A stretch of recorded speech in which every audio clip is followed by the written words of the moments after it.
right, y'all. Welcome back to the show. It's Anti-War Radio on Chaos 95.9 FM in Austin, Texas. We're also streaming live worldwide on the internet at chaosradioaustin.org and at antiwar.com/radio. And it's time to talk again with Eric Margolis.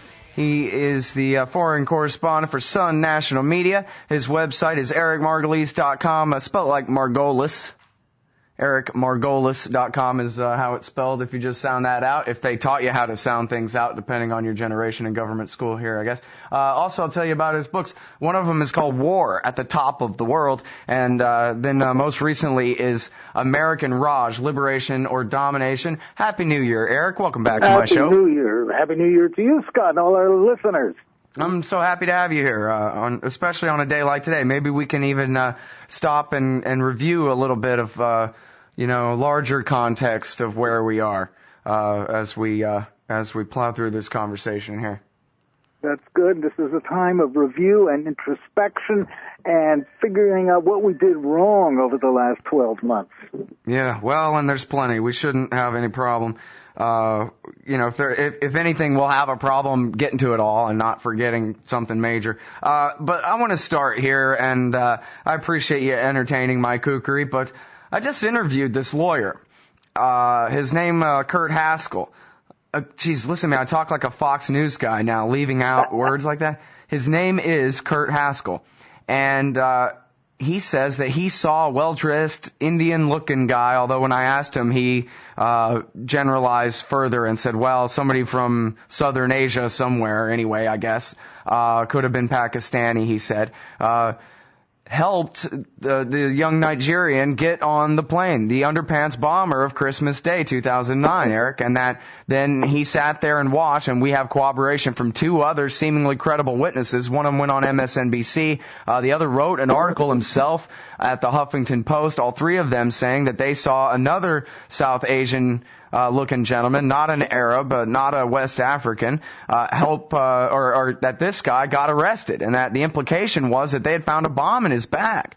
And none of this apparently is making it into the official narrative. I mean, this guy's told his story in official media, but it's not part of what the FBI spokesman says when he's briefing the stenography pool. And apparently this is turning very quickly into there is no John Doe too, Eric. And I just wonder, how far outside the realm of possibility do you think it is that this whole thing is some kind of put on? Well, I find it's a stretch to say that the whole thing is a put on, but I'm not completely convinced that this so-called underpants bomb that this guy had would have brought down an airliner. Well, I talked with Becky Akers the other day, and I guess she'd been doing a bit of research about this. I don't know anything about it. I don't know. Well, hell, you spent time covering wars in Central Asia. Maybe you do know the answer to this. But she said, listen, bombs don't go off all easy peasy like on TV, like in Hollywood. In fact, it's really difficult to get something like this to work, no matter who you are. That's quite right. As an old war correspondent, I couldn't give you the technical side of it, but my gut just tells me that this did not look like the kind of bomb that would blow a hole in the side of an airplane. And if somebody wanted to bring down an airplane, you'd do it at high altitude where the cabin was under pressurization. Then you would have catastrophic structural failure from even a small hole in the wall. But, being at low altitude this way, I don't know why he would do it that way. Well, and I don't even know about that. I mean, the Mythbusters on Learn Channel did a test of pressurization and shooting out windows and stuff like that, and they didn't seem to think that it would tear a plane apart. It would have to be a pretty big bomb, or it'd have to be, over the fuel tank or where the wing connects, or it would have to not just be a hole in the wall of the plane to really bring it down. Well, it may have been designed just to give everybody a big scare. If that's the case, it certainly worked brilliantly. Yeah. There's, pandemonium now everywhere. I had a vision just yesterday of a bunch of Yemenis sitting around a cafe in Sana'a, Yemen, smoking their water pipes. watching CNN on TV and watching all the hysteria at American airports and having a great big laugh, because that was just what the whole objective of this operation was to put the fear of God in Americans and just, keep the psychological pressure up. Yeah, it's so funny. I mean, they've pretended this whole time because the American empire has their own agenda, obviously, and so they need to have a small enemy that's not really too big of a threat, that obviously, couldn't do the kind of damage to us that the Russians could do or something like that. But they need the American people to be scared enough of that threat that they can further justify these small wars. So, I was hanging out at a place last night where CNN was just on mute in the background, watching it like Henry Kissinger would with the sound off, just to see what the images are that they push over the thing. And it is like this continual panic. Here we are days out, New Year's Eve, 2009, and it's still these, especially on CNN, these breathless women anchors. They all kind of are going along with the narrative that, like, any of us could be struck dead by these monsters at any time, and really pretending as though, when Ayman al-Zawahiri calls a conference in his cave, that this is like when the Kremlin had their big Politburo meeting to decide their hydrogen bomb posture policy or something. Like, they have done such a good job, haven't they, over years now, of pretending that this movement of disparate individuals, basically a band of pirates, somehow has the ability to not just bring down our country, but kill each and every one of us, apparently, if we don't stop them somehow. Well, yes, that's true. The Republican strategist Kevin Phillips did a study when he said that he thought the biggest supporters of President Bush's so-called war on terror were soccer moms out in the suburbs or outer suburbs in the Midwest, in Indiana and places like that, because all these soccer moms were convinced that Osama bin Laden was coming to get their little Johnny in their van, and they were panicked. But this is ignorant people are frightening. You're quite right. We are really in the state predicted by George Orwell in 1984, where you have this constant drumbeat of propaganda. You've got, America and England, which was Orwell's construction, fighting against Eurasia in a state of constant war and warnings, constant propaganda warnings. So we have reached exactly the point that Orwell foretold, and the American media is on instructions, keeping everybody in a state of intense nervous agitation. Well, and also like in Orwell, the regular people go, I don't know, man. But the people who are part of the party, the people who are members of the state, as Knock described them, not the government, but the actual people that make up the government, and then the various most powerful private factions that are intertwined with the government, that they're the ones really who the propaganda is for. It doesn't really matter if I'm buying it or my listeners are buying it. What matters is that the goofballs on the TV are actually buying it, which means, enough of the people who actually have power, they're the ones who go along the most. They're the ones who can't imagine things being different than they are. They're the ones who can't imagine the truth being much different than the official narrative that they get on a regular basis. Like the Lehrer News Channel, right? It's just as much, or the Lehrer News Hour on PBS. It's just as much BS, but it's much smarter, more sober, sweater-wearing BS for serious people, Yeah, higher class BS. Right. You don't have Martha Raddatz, ABC, for example, hyperventilating on TV with this look of horror on her face, and I've just come from the Pentagon and sources tell me. It's so predictable and it's lame. I've taken on my television, I can get the new Russian television channel. And, RT, I got that too. RT, it's a scream. It's the only channel these days where they spend all their time taking nasty pot shots at the U.S. Yeah, it's really funny too. I don't agree with them, but it's so interesting to hear something that is not the U.S. party line for a change. Yeah, well, and it is really sad when, to see the Max Kaiser show, you actually have to watch Russian or Iranian state TV. Man, that ain't right. No, it isn't. It isn't. All right. Well, I don't think I'd do a show if they offered one to me on the state TV of a foreign government. But anyway, all right, I got Chaos Radio, so that I don't need that. That's right. All right. Well, so, geez, let's talk about this whole war on terrorism thing in general. Well, I guess let's start with this. Phil Giraldi says he thinks bin Laden is dead, and now I guess he's just wondering, thinking back, how long ago must it have been that he died? And how many of these podcasts, audio and video, have been fake? What do you think? Some of the broadcasts, first of all, I think he's alive. And not that I know personally, but my very reliable Pakistani military and intelligence contacts, who I've known for many years and who I trust. Well, and how many years? For a generation? For a generation, yes. Yeah. Almost certainly since the mid 1980s. Okay, so more than a generation, just to make sure that that's clear. That I've known are telling me that he is still alive. One of the current interior minister of Pakistan, who had been tracking him for a long time and who was just on the verge of capturing Ramzi Youssef, the original bomber, insisted that the bin Laden was alive, but he was being held in he was being guarded by some other country. I think he was hinting that bin Laden might be in Iran. My evidence says that bin Laden is alive. However, there have been false broadcasts.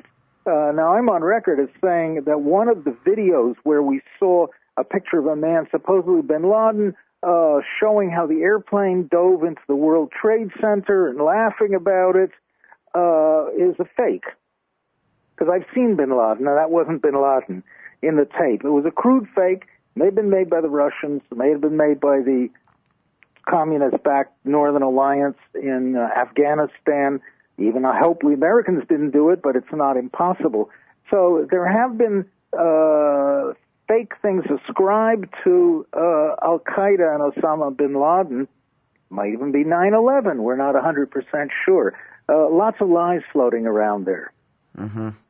Well, and that was what Giraldi said too, was, we don't even know who's faking them. I mean, if they are fake and he's dead, then still it could be Ayman al-Zawahiri and his buddies who are, putting together the montage. I told Phil that, I guess, and maybe I got this from you, Eric, it's certainly plausible, that it seemed to me like if he died, they would say, blam, ha ha, and it would be all over the Pakistani press that our hero died and you never got him, and yeah, he's a martyr, but you didn't get a chance to kill him. He's in heaven now, and screw you. Wouldn't they do that? Well, but I mean, that's an assumption. I got nothing behind that really, except that's what I would do if I was them. No, it's a good assumption, Scott. Bin Laden is now become a cult figure. He's an ideology. You don't need him alive anymore because he has no actual organizational influence on anything. Al-Qaeda is probably down to less than 20 people in Pakistan. The real original Al-Qaeda is no longer in Afghanistan, even though President Obama has seen fit to send 106,000 American troops to supposedly fight the wicked Al-Qaeda, wicked but invisible Al-Qaeda in Afghanistan. But his thinking, his philosophy of ejecting U.S. domination of the Muslim world and overthrowing the tyrants and dictators that the Western powers have imposed on the Muslim world, his philosophy is getting stronger and stronger because we see so-called Al-Qaedas, which are not really the original ones, popping up all over now, most recently in Nigeria and Yemen, etc.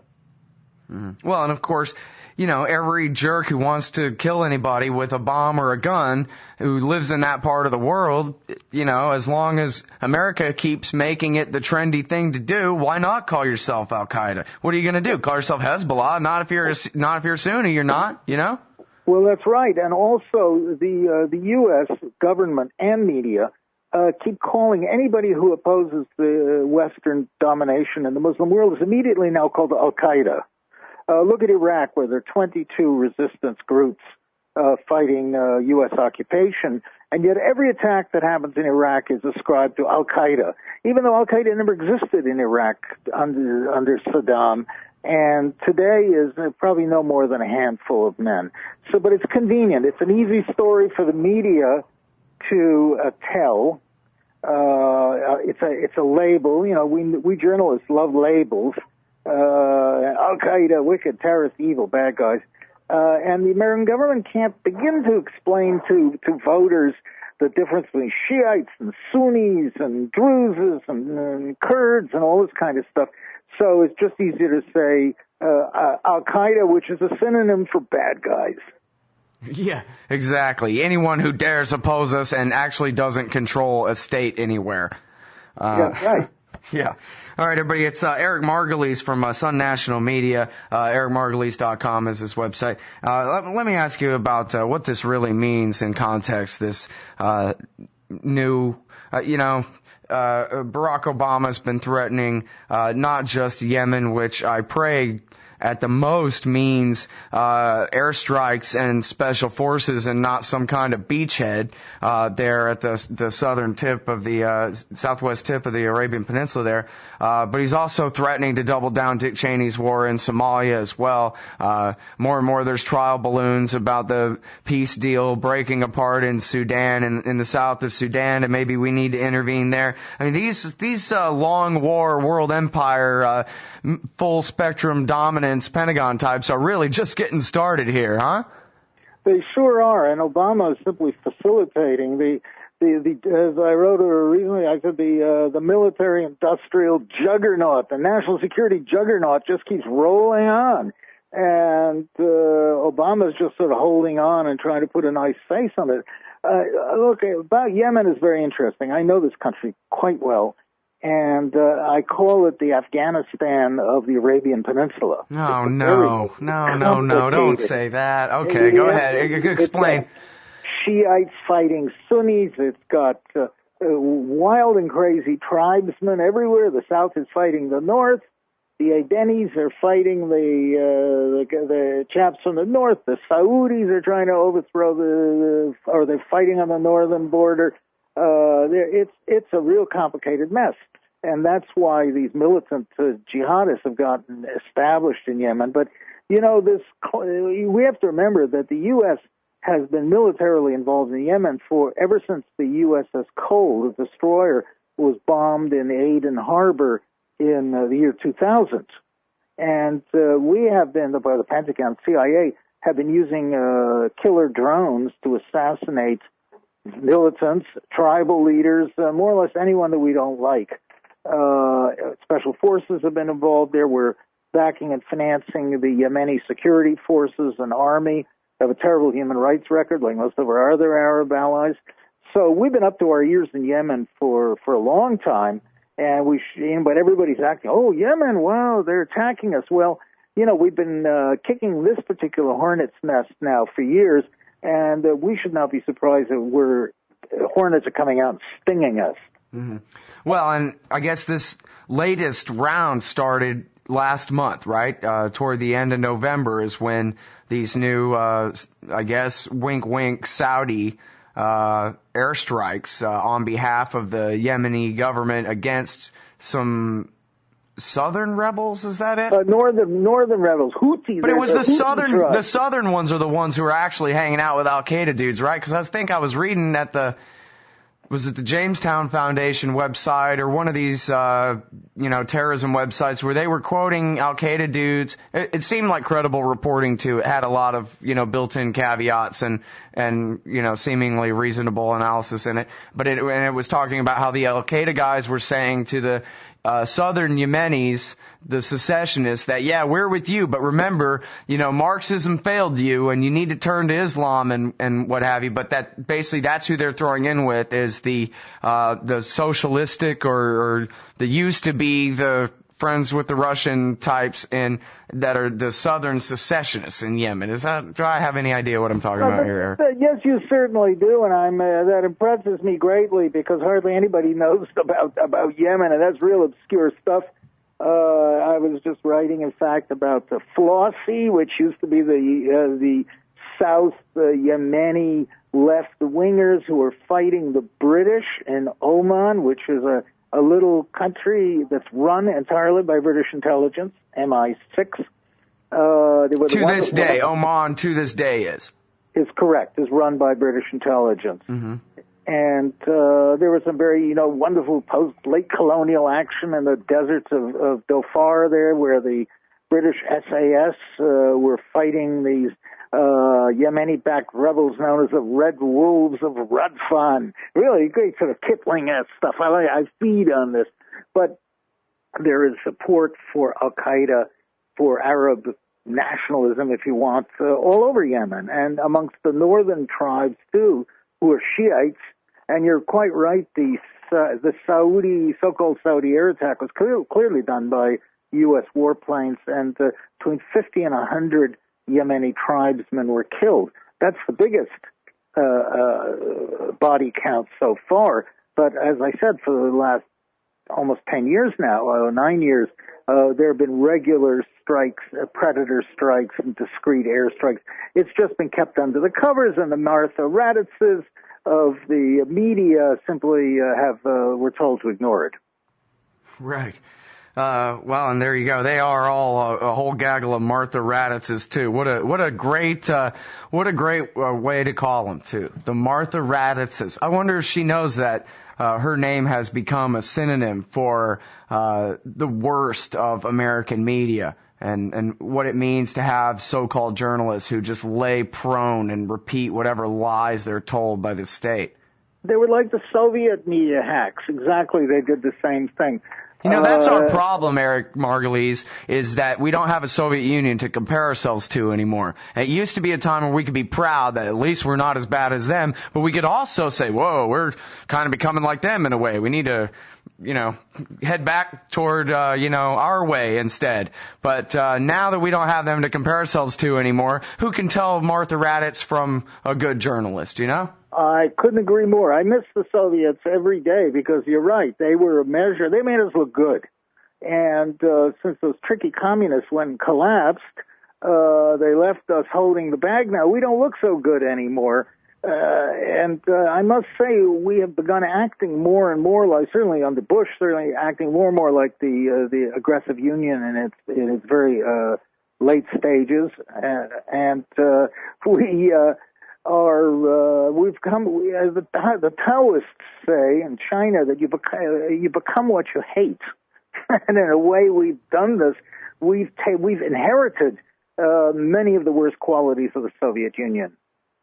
Well, now let's talk about Pakistan. I guess the danger is, according as it's been defined by the State Department, I guess, by the think tankers, is that Pakistan could fall apart. I think you explained on this show before, Eric, that Pakistan's really kind of four pretty big sub-states, and they're held together with, consensus on a few issues, such as there ought to be one secular military and, some form of parliamentary democracy, hopefully. But other than that, not too much holding these four states together, and it looks like America's war obviously is the number one catalyst in helping to tear Pakistan apart. But, to hear Hillary Clinton and them tell it, we cannot let that happen, or if it does happen, we have to take responsibility for those nuclear weapons there. Is that really the path that we're headed down? Is some situation where we have combat forces, not, under the cover of darkness, under JSOC, creeping into the Waziristan territory or whatever, but I'm talking actual American army on the ground in Pakistan, taking nukes, perhaps fighting against their military, or factions of it or whatever. I'm imagining some pretty nightmare Hollywood scenarios here. Scott, this has been under active discussion by the Pentagon for a couple of years now, and the neocons have been really behind this issue because they see Pakistan's nuclear forces as a potential threat to Israel. In fact, Israel's foreign minister Lieberman, he warned. He said that Pakistan is now the number one. Pakistan and Afghanistan are now a leading threat to Israel. So all the neocons heard this, and are now on tiptoes, tingling with excitement and ready to to get Pakistan's nukes. The feeling in Pakistan is that the U.S. is definitely determined to tear Pakistan apart and to grab its nuclear weapons. And it may do this either, as you just said, by military intervention or by using Blackwater, because there are more and more of these Blackwater XE, as it's now called, mercenaries coming into Pakistan, and the Pakistanis are preparing themselves for attacks on their nuclear installations, either by air or ground. So, I mean, is it really a danger that the Pakistani state is going to fall apart here? I mean, obviously, if it does, we know who to blame. The Democrats and the Republicans who've killed all these people and done all this horrible stuff. But, I mean, is it really coming to that? Well, we destroyed Iraq, and we destroyed Afghanistan. Well, wait a minute. I mean, it took a full-scale invasion of Iraq, and even then it took, 3 weeks or something to really take Baghdad. I mean, is Pakistan in danger of falling apart from American airstrikes and attacks from onto the tribal, ungovernable areas from across the border in Afghanistan? No, I don't think the risk is extremely high. There is a risk because the Pakistanis themselves, with all their political convulsions and backstabbing and infighting, could tear their own country apart. But there are two governments in Pakistan. There's a bunch of crooked politicians in Islamabad who are called the government, and then there's the real government, which happens to be the army. And the 650,000-man armed forces has ruled Pakistan for half of its years of independence, of life. So the army's there, and the army will make sure that the government doesn't, or that the country doesn't disintegrate, or it will try. But it's going to be very difficult even for the army, because Pakistan is bankrupt. It's under tremendous pressure from the Americans and the Indians, America's new ally. And it's in convulsions. And now we hear even the American ambassador in Islamabad, who's going to, by the way, have a new $750 million embassy built there, what the local people call modern crusader castles. She openly called for attacks on Baluchistan province in Pakistan, where they're believed to be a lot of Taliban there. So it could happen. It's really a volatile situation. All right, let's talk about Iran. The one of the two countries in the Middle East that's not run by an American-backed dictator, but by an Iranian-backed dictator, the Ayatollah Khamenei there. Just this last week, there were three very kind of strange stories. One of them said that the Iranians tried to buy some incredibly large proportion, like 1 million tons or something, of uranium from Kazakhstan, which they laughed at as they were trying to deny it, the Kazakhs there. Iran being behind the abduction of a Brit from Iraq, and I think there was one other one, I forget, but they and then this is obviously on the heels of the big story in the London Times about the so-called nuclear trigger. All of these stories are falling apart at the slightest bit of scrutiny, but it sure does seem like somebody's got an agenda to make sure to beat the drum at least once per day about Iran. Slow and steady, everybody knows what a terrible threat they are. It's simply a question of whether we're going to let them have nukes or whether we're going to stop them before it's too late, Eric. Scott, I come back to our beloved Martha Raddatz. I saw her a couple of months ago looking at us with great anguish in her eyes saying, quote, "the threat of Iranian nuclear weapons." Well, that's a big lie. Iran has no nuclear weapons. It has no means of delivering them at long range, and it really has no reason to fire nuclear weapons at anybody. So you're right. There's a steady drumbeat of propaganda, and we are seeing another wave of faked information. Most interestingly, the famous computer file on a computer that was apparently stolen about how the Iranians are designing warheads to be carried on top of missiles for nuclear weapons, and now a nuclear trigger device. I believe they're all frauds and forgeries, just as we were talking about before with bin Laden. The Russians, the Soviets weren't the only people who did forgeries, though they were the past masters, but the CIA has been known to do that too. The Israelis are very, very busy. They're in overdrive, churning out as much bad stuff as they can against Iran in a very well organized international campaign. This uranium thing, where have we heard that before? You remember the uranium from West Africa that was supposed to be going to Saddam? The metal tubes that were supposed to be used in centrifuges but were actually for rockets. You know where I heard all this stuff first? Where? Waco, Texas, 1993. Really? The guy's crazy. He can't be dealt with. He's bad to his own people, and he's got illegal weapons, and he won't give them up. And something's got to be done about it, and so we'll burn them all to death.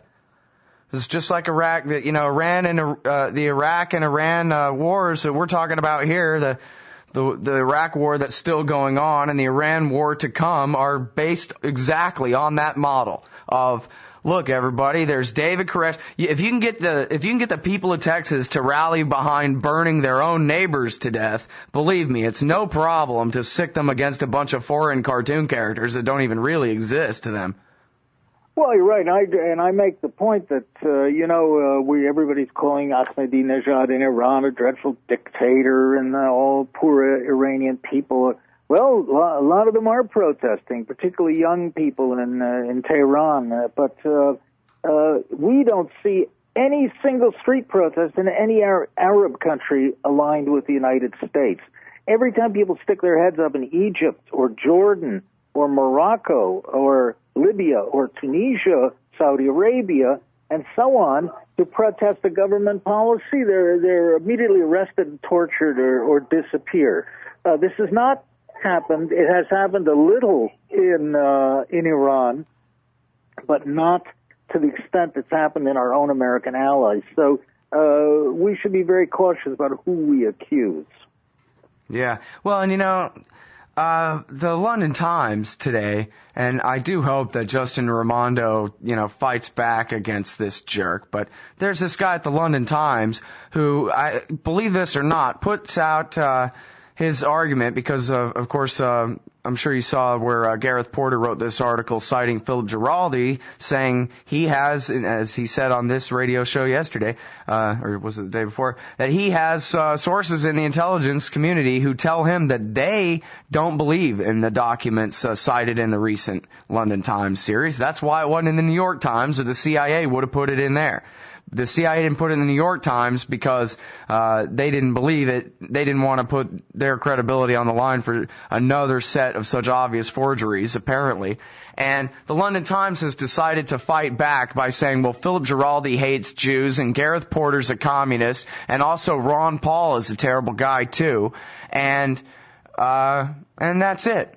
And I just thought, I guess here's another opportunity for me to mention that my friend, Dr. Gordon Prather, used to make nuclear bombs for a living. And he was the chief scientist of the Army, and he worked at Lawrence Livermore and Sandia National Laboratories. And I speak to him on the phone about these things, and he laughs his ass off at the bogus, ridiculous, unscientific, not even plausible lies in the London Times, such as the one that came out last August saying that they had worked out a way, get this, to set off a uranium implosion bomb by cutting grooves in it and then setting like some sort of Primacord like you would use for regular TNT or something. They're going to set off their nuke with regular old blasting caps there, Eric. And, Gordon Prather just laughed and laughed at that. And then he looks at this one where they're talking about, they have an Iranian neutron initiator trigger made of uranium deuteride. Well, Prather says, and Prather knows, unlike these idiots who forged these documents, obviously, that uranium deuteride would inhibit fission. And you want, of course, in a nuclear bomb, you want a supercritical mass and to detonate, to split as many of those atoms as you possibly can in as short amount of time as possible. You would use uranium deuteride in a nuclear reactor, maybe, to slow down a reaction. But anyway, no, you know what? The answer probably is that Philip Giraldi hates Jews and Gareth Porter's a communist, because meanwhile, the actual, the actual arguments in the London Times don't hold up. There's no dates on it. Oh, and by the way, Jesus Christ, as long as I'm sitting here going off on it, you might have heard of a FBI former contract translator by the name of Sibel Edmonds. You ever heard of her? Well, anyway, so I wrote her and said, hey, let me ask you a couple of things about this. She answers back. There are no markings or stamps on these documents published by the London Times indicating secret or sensitive or even official material. All right, that's the quote from Sibel Edmonds right here. There are no markings, stamps indicating secret, sensitive, or even official on the documents. So anyway, the London Times is full of crap, or I guess I'm a Klansman. Eric, which is it? I would say the first. The London Times used to be totally a very reputable paper. It was one of the world's most authoritative newspaper. In fact, I am reading the London Times war correspondence account of the 1904 Russia-Japanese War. And it is brilliant stuff. Today, the London Times is owned by Murdoch, and the paper has become very ideological. And I'm afraid, like some of the right-wing British press today, is peddling opinion and rumors and ideology rather than fact. The British press is not very reputable anymore. I would say the Independent is, but certainly the right-wing papers like the Telegraph and the Times, they always have an axe to grind, and I would not trust them for a minute on these stories about nuclear weapons. They're clearly a plant designed to provoke war with Iran. Yeah, well, and that's the thing too, is like these reporters, that the latest London Times story has this video and an interview with one of their reporters. I forget the lady's name, but wow, no shame whatsoever. I mean, I guess I probably screw things up on this show and get my facts wrong at times, but I'm never mongering mass murder. And if I was going to sit up here and monger a war, I think I would at least try to have my facts straight at all. I mean, if a bunch of Iranians die, then these individual journalists at the London Times have to bear responsibility for that. I mean, I'm not saying they don't have the right to write what they want. I'm just saying that, on a personal level, it's pure evil to pass on a bunch of dubious crap that is supposed to amount to a casus belli that could get untold thousands of people killed. Look, we're unfortunately the media sees too much of that. Look at the New York Times publishing outright lies about Iraq and about Iraq's nuclear weapons. The Judith Miller scare stories, all that. And that was the august New York Times, which was wrong, and had to come down and apologize for printing all these lies. So the British press is notorious for that, as I said, particularly the right-wing press. Maybe the left-wing press in England, too.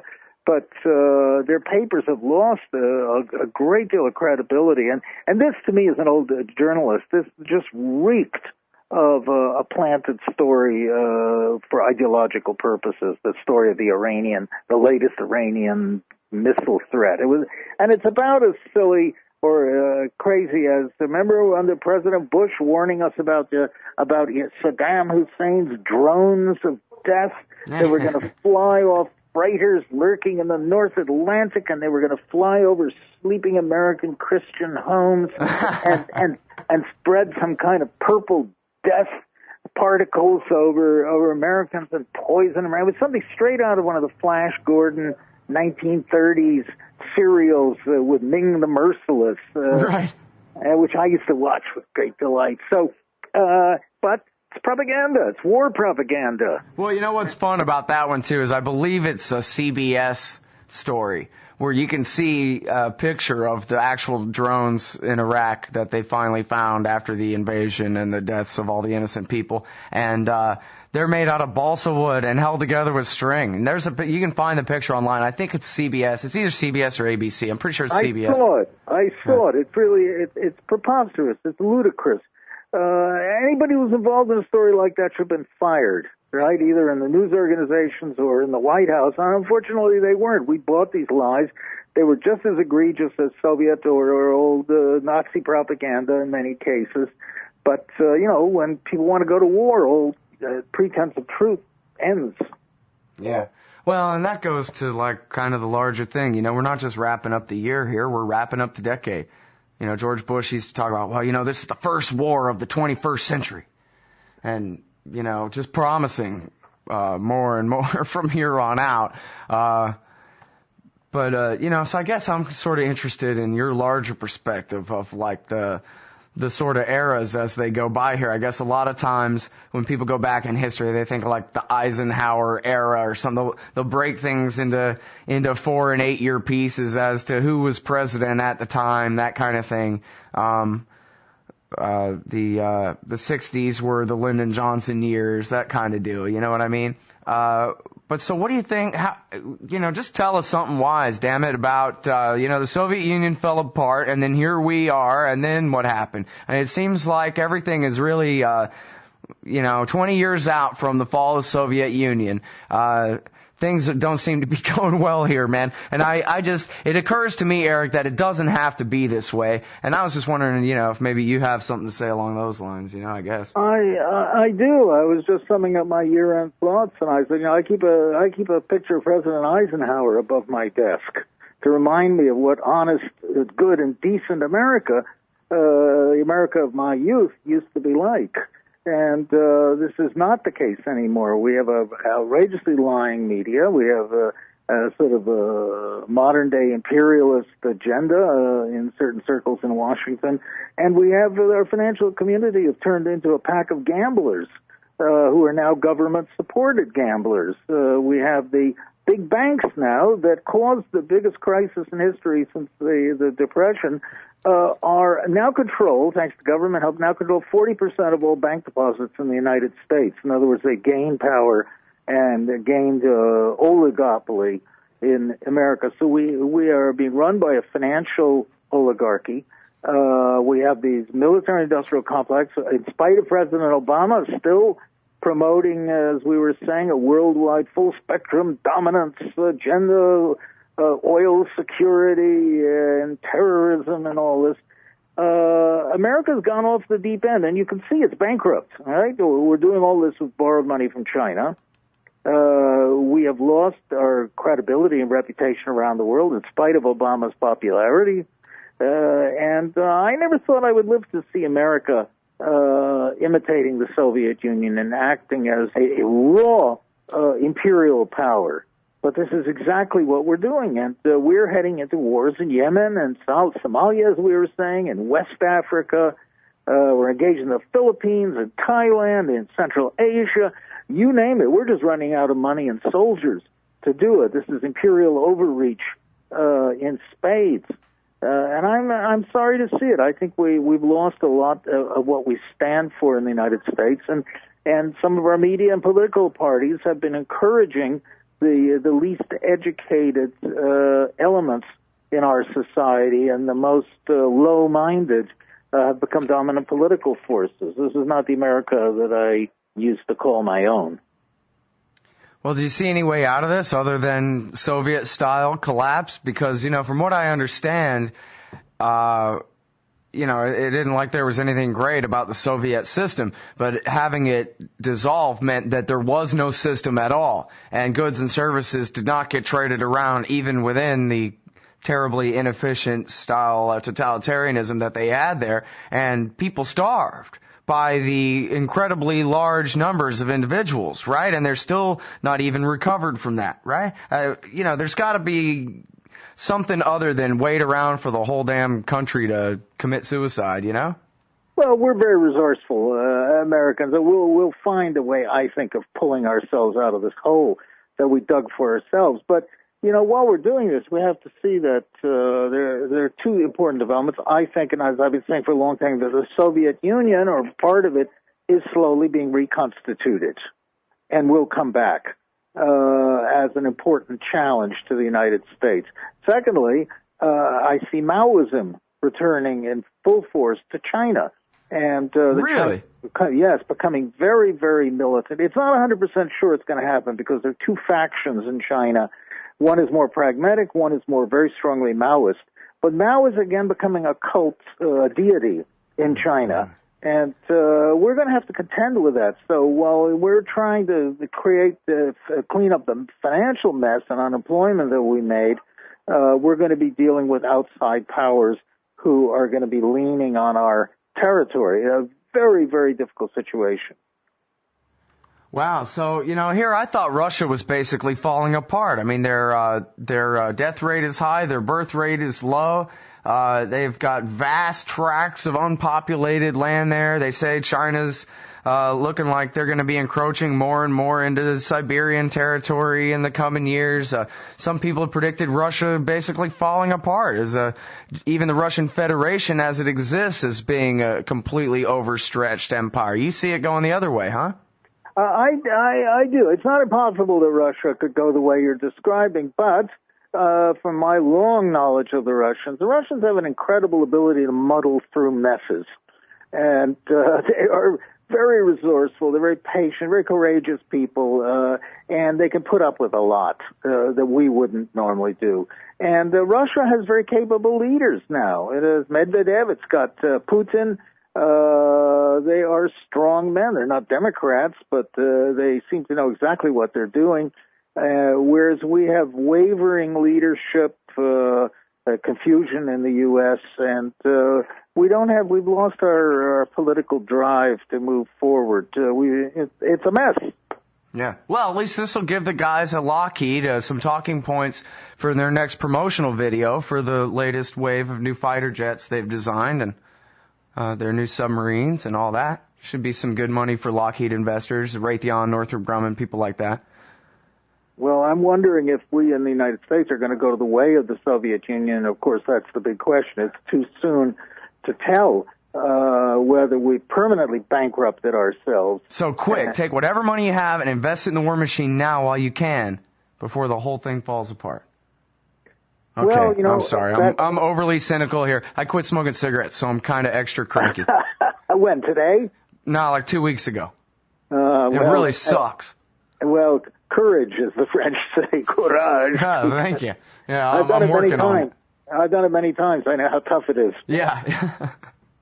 You've quit many times? Yes. Have you ever succeeded at it? I have. I finally stopped. Oh, really? Right on. Yeah. Well, maybe you can live to be old now. No, my doctor told me that I'm going to die if I don't lose some weight. So start smoking again, right? My best friend is with me. He's in perfect health. He smokes a pack a day and drinks 18 cups of coffee. So there you are. That's my thought for the new year. Yeah, Bill Hicks quit smoking. He was dead within a year. I mean, what's the point? Well, that's right. Well, be brave. All right. Well, listen, as always, I really appreciate your time on the show today. I learned a lot, and I'm sure I'll come up with a bunch more questions as soon as you hang up. But I'll let you go for now and wish you a Happy New Year, and thank you again, and hope we can talk plenty in the new year. Scott, I'm happy to spend these last fleeting moments of this year with you on your great show, and I look forward to being back in the new year. Thank you. Right on. Happy New Year's, Eric. Take care. Cheers. Happy New Year. Bye-bye. All right, y'all. That's Eric Margolis, Sun National Media. He's their foreign correspondent. War at the Top of the World and American Raj, Liberation or Domination, are the books. And the website, ericmargolis.com, which is just spelled like Margolis, ericmargolis.com, and you'll find all his great articles there.